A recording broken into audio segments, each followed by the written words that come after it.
Hey guys, welcome back to Get Rich with Me. Today we're covering more of A2 Heroes, and the discussion today is going to be why A2 Heroes is much better than Supergirl. So, as you guys know, the new Supergirl movie just came out recently at the end of last month, beginning of this month, to abysmal numbers and critical reception. Unfortunately, the writing, the scripting, the acting, and just everything about the movie left a lot to be desired and fell into many of the common tropes and pitfalls and issues that we talk about here all the time with modern storytelling. So I'm really looking forward to going over this article and breaking it down. This is by Michael Hollett from Next, and this is his review of Supergirl. A2 Heroes is the exact opposite of this. With A2 Heroes, we never fall into many of the problems that modern Hollywood storytelling falls into. This could have been a great story. But they had to go and make Supergirl a girl boss. They had to go and make her like a woke scold or sensitive to modern day politics. She should just have ignored all of that stuff and just been Supergirl. Just been a super person who was a girl, and we would have loved it so much more. It would have been beloved. It would have been an instant classic. She could even have measured up to and exceeded Superman in many ways. So it wasn't doomed to fail from the start, but due to deliberate decisions taken on by the writers, the studio, the director, the actors, just a collaboration disaster. So A2 Heroes doesn't fall into any of that mess. A2 Heroes, we have proper female characters who stand in their own right and have their own worth, who contribute to the story in positive and meaningful ways without woke scolding or beating you over the head with politics, who are domineering and assertive and challenging and ferocious, but still feminine and kind, or just normal people, as opposed to becoming like a political totem for some movement. So the article reads, Supergirl is super bad, and not in a good way. A joyless superhero film with formless mishmash of sci-fi tropes. By Michael Hollett. You can see Millie Alcock over here with her pet dog, I think Crypto. So what, Supergirl, the movie, 107 minutes, in theaters June 19th, and Raiden an N out of 5. Why you should watch. You should watch this in order to marvel at how a multi-billion-dollar corporation can get it so wrong as they try to resuscitate a floundering franchise. Let me read that again. You should watch this in order to marvel at how a multi-billion-dollar corporation can get it so wrong as they try to resuscitate a floundering franchise. So money doesn't protect you guys. Money can't remove the fact that you're a lame, you're a weirdo, and you're a talentless hack. It can't remove that fact. Money can get you in the room, but once you open your mouth, it's going to get you kicked out the room. These guys have a multi-billion-dollar corporation behind them and hundreds of millions of dollars in funding, access to the greatest actors in the world, the highest ticket actors, trained professional screenwriters, editors, directors, and all sorts of professional theater professionals. And yet at the end of this day, they still made an embarrassment of a movie that anyone would be ashamed to be associated with, despite all their money and connections and stuff. This is why A2 Heroes is going to win. This is why A2 Heroes is going to beat them, because we don't have a fraction of those resources. We don't have access to those channels. We don't have a multi-billion-dollar corporation behind us, but we have pure, eternal storytelling. We have timeless classics. We have respect for the reader, respect for the audience. We have a commitment to the reader base. And we have no politics. We have no left-wing BS. We have no right-wing BS. We have no woke scolding, no feminism, no No nonsense that Supergirl had. None of the political mishmash that Supergirl had. Look up. Look up in the sky. It's a bird. It's a plane. It's a super dud. DC's second offering in its latest corporate and creative reboot, Supergirl, is an astonishing flop. The film wastes a decent performance from the House of Dragons' Millie Alcock as Supergirl, who does her best to elevate the mess of a script and a task that ultimately proves to be hopeless. More of a collage than a film, Supergirl's writers have gathered a mismatch of action and sci-fi tropes in their futile efforts to cobble together a script. Narrative has no flow and is filled with plot holes whose logic peels apart like the bottom of Trump's pool, yielding narrative flaps that lead nowhere with huge logical inconsistencies. I'm going to read that again. The narrative has no flow and is filled with plot holes whose logic peels apart like the bottom of Trump's pool. They have yielding narrative flaps that lead nowhere with huge logical inconsistencies. A2 Heroes doesn't have any of that. A2 Heroes is all planned out from the start. From the get-go, the narrative has flow. There are no plot holes. There's no logical incongruencies or any logical holes. And there's no logical inconsistencies. Everything from start to finish of A2 Heroes has already been planned out, mapped out. And so you're not going to fall into this mess where you enter the story at the beginning and it starts good, you're enjoying it, it's holding up, but then as it progresses, it becomes worse. It becomes less engaging, less fun, less rewarding. No, it's going to stay the same quality that it started with. It's going to end with. So this fun-free film, also devoid of any dazzle or exciting use of the main character's superpowers. Wow. They don't even use her superpowers in cool or compelling ways. That's crazy. And forget about seeing her buzz above Metropolis, the fictional Earthbound second home of Supergirl and her cousin, Superman. The film takes place almost entirely in surprisingly dull-looking outer space on an anonymous planet. The film takes place in outer space on a set of anonymous planets. No cool location, no central map, no geographic region. Guys, we went over the map for A2 Heroes in one of the previous videos where I broke down all the geographic regions, the different biomes, the peoples, the cities, the points of interest, the towns, the bodies of water, the cool things in between like Chlor and like Jeslam and all that sort of stuff. We have a grounded, fully built fictional world that's ready to go, not just floating balls in outer space that remain nameless and anonymous. No named location. Wow, that's that's embarrassing for a multi-billion-dollar project. I'm sorry, but it's embarrassing. Did we mention no fun? Much of the film is spent depicting Supergirl as an ambitionless drunk living in a spaceship version of a run-down mobile home, routinely walking from boost-powered benders, occasionally replying to her cousin's worried entreaties for her to return to Earth, whose yellow sun gives them both superpowers. She would rather lie around, play with her annoying dog, and drink another shot while doing a good job convincing viewers she shouldn't give a shit about this gormless, no-good guy. So yeah, well said. She'd rather lie around, playing with her annoying dog Crypto, drinking another shot, while doing a good job convincing viewers that we shouldn't care about, we shouldn't give a shit about this gormless, no-good guy. So yeah, she has no compelling character. I have no reason why they chose to take her in that direction and to ground her as in like an ambitionless drunk who lives in like a spaceship version of a rundown mobile home. That just completely detracts from any worth or character or charm that she should have.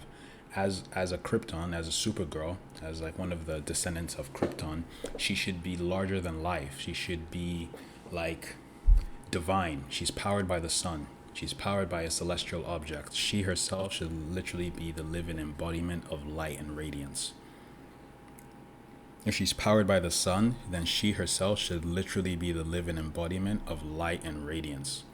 She should be special. She should be larger than life. She should be ambitious. She should be in outer space. Like, but not like this, not the way they did. She should be larger than life. Her problems should not be pedestrian. Her challenges should not be conventional. She shouldn't be relatable. That's right. I'm gonna say that she shouldn't be relatable. Supergirl, the girl who can toss a lorry, toss a truck with one hand and lift up a building with two, shouldn't be relatable to most people. That's not relatable. I can't do that.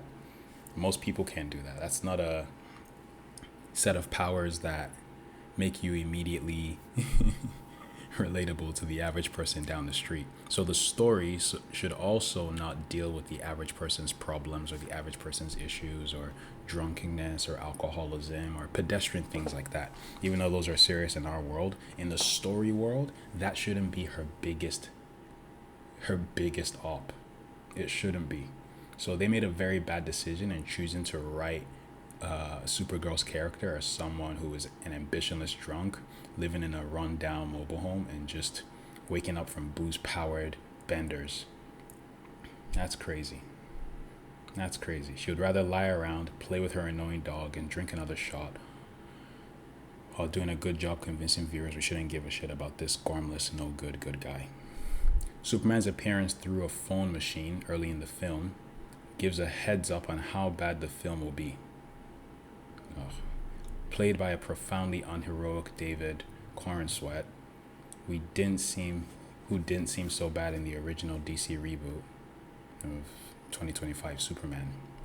So we're going to be going over that show too as well. We're going to be going over that movie and reviewing it as well on this channel, just like we're doing for Supergirl. We're going to go over the DC reboot of 2025 Superman and David Corenswet's role in that. We're going to break down why Black Dragon is a better hero, better character, a better masculine model than Kal-El, than Clark Kent. We're really going to break it down deeply so that you guys can see in real time how many of these superheroes that we're still worshiping and following and loving today are already way past their time. They're already way past their time. Superman has been around for like 60, 70 years. Batman has been around for like 50, 60 years. All right, these guys are old. These are super, super, super old comic book characters that we're still fixated on. It's time to move on. They've already made a 1,000 superhero movies, Superman movies, Batman movies. They've already booted and rebooted it like 100 different times. They've already had several decades to get it right, and they keep getting it wrong. They've already had several decades to get it right, yet they keep getting it wrong. That should prove to you that they're not ready for this challenge. They're not built for this industry. They just can't be storytellers. They're not creative. They're not dynamic. They're not imaginative. And they're not good. They're not good people. Okay, bad art is a crime. Bad art is a crime. Spending hundreds of millions of dollars in order to produce terrible art that like only a few people can enjoy is vandalism. That's cultural vandalism. You're taking a sacred property that's been beloved for generations and just ruining it in front of everyone in real time. It's really disappointing. It's really disappointing because Supergirl could have been a badass movie with a cool chick who just comes in and sweeps the bad guys off their feet, gets it done, conquers the whole world, and goes home. Gets home in time for dinner and just kicks her feet back and chills. But instead, no, we have to follow this myopic, alcoholic, profoundly disappointing waste of space on her journey with her dog and go through her booze-powered benders and look at how unimpressive she is from up close on the silver screen. There's no reason to do that. There's no reason to invite everyone into the theater, let them park their cars, pay for seats, get their popcorn, get their food, get their drinks, and they sit down for an hour and a half long movie, and it's this. That's just embarrassing.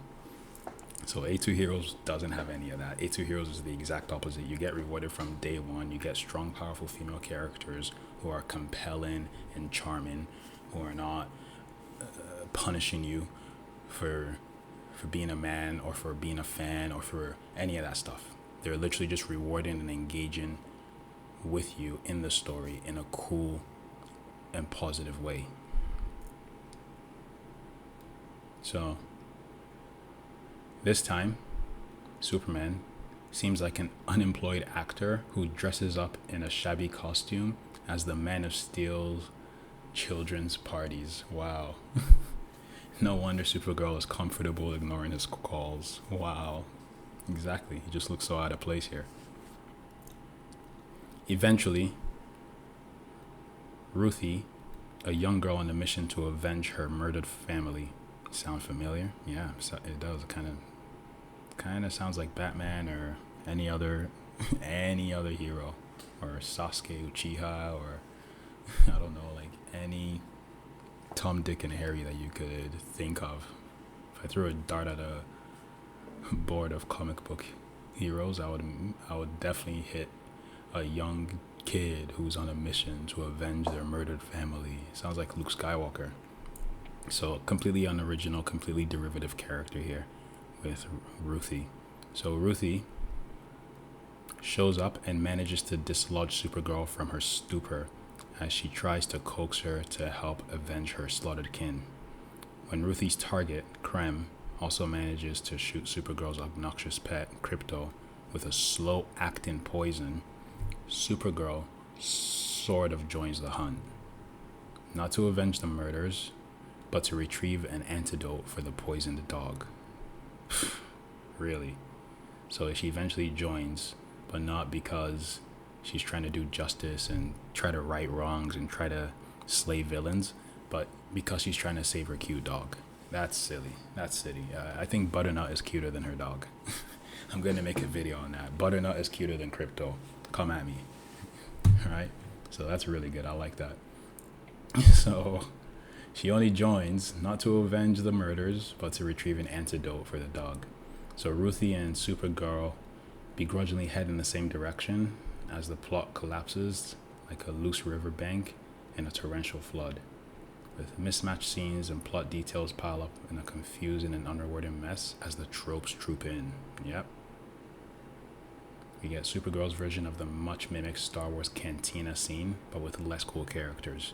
I hope we get something like that in A2 Heroes 2 as well. I love the cantina scene in Star Wars. It's an amazing classic.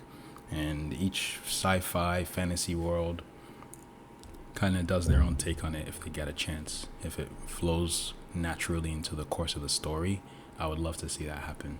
A nice cantina scene with space jazz in the background.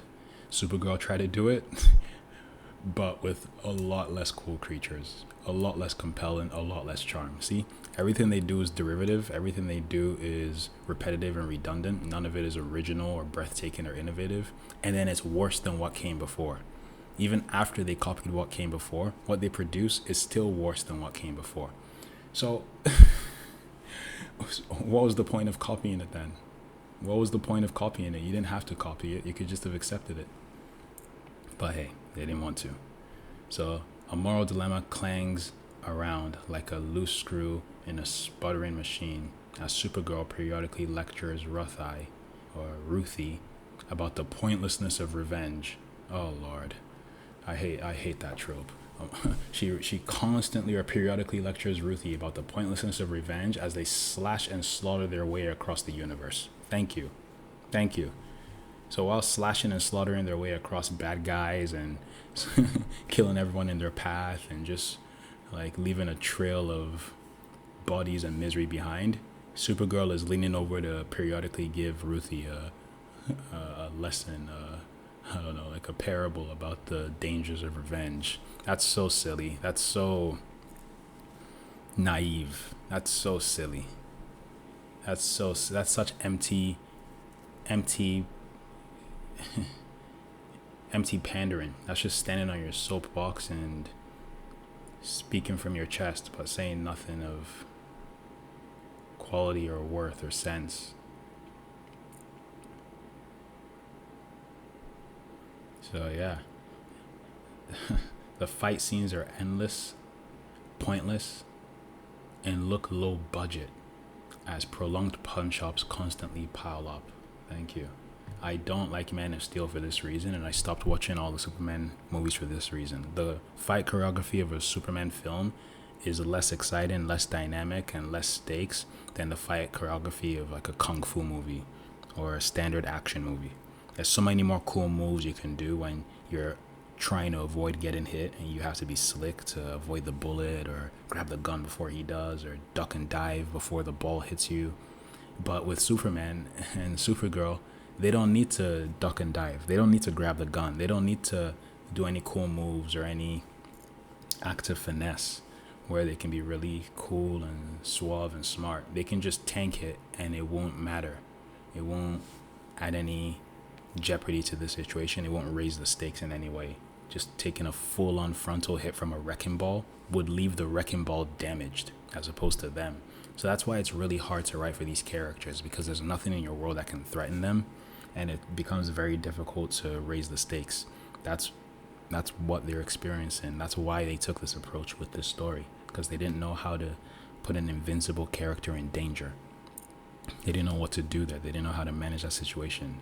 Hint, the clue is to endanger those around them first if you can't endanger them themselves. And that's what they kind of tried to do with Crypto, the slow acting poison and all that. That's what they kind of tried to do. Didn't work. So the fight scenes are endless, pointless, and look low budget as prolonged punch ups constantly pile up. Supergirl goes in and out of having her superpowers. That leaves the confused audience feeling like they're the ones getting punched in the face. Wow. So her superpowers aren't even constantly there all the time. They just come and go here and there. That's silly.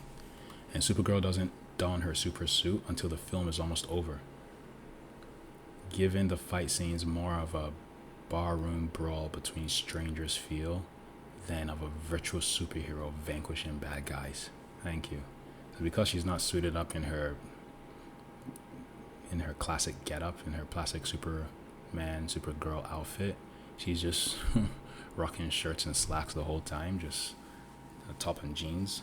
She just looks like, I hate to say it, but like a fanfic project that may have gotten a bit too much money. Like she just looks like someone filming themselves on camera in the real world. You have to put on your mythic suit of armor, or like your cool badass outfit, or your whole armor set. You have to put it on when you go into battle, because it announces who you are to the other combatants. It says something without you having to open your mouth, and it leaves people speechless if you do it right.